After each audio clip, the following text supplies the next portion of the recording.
अस्सलाम वालेकुम। मैं हूं आपका कैरियर कोच मोहम्मद अशमल कामियाना, जैसे कि आप लोग मुझे जानते होंगे। आज हम बात करेंगे कामयाब कैरियर के इंतखाब पर।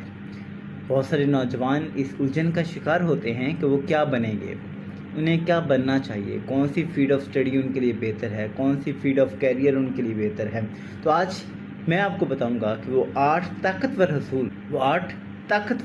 असूल जो कैरियर के इंतखाब में आपकी रहनुमाई करेंगे। इन 8 ताकतवर असूलों को आप 8 हीरे या 8 जवाहरात या 8 ऐसे पॉइंट समझें जो आपको बहुत ज़्यादा हेल्प कर सकते हैं आपके कैरियर के चूज़ करने के लिए। उसको हम 1 बाय 1 करके देखते हैं। तो ये आप मुकम्मल देखिएगा और इस पर फोकस कीजिएगा। जैसे जैसे मैं बात बताता जाऊँ, एक पेन से रबड़ पेंसिल शॉर्पनर कागज़ रखें अपने पास और इनको नोट करते जाएं और फिर इसके मुताबिक एक चार्ट बनाते जाएं। होप्स हो कि ये वीडियो को स्टॉप कीजिएगा, एक पॉइंट को देखिएगा, स्टॉप कीजिएगा, लिखिएगा, फिर दूसरे पॉइंट को, फिर तीसरे को, फिर चौथे को।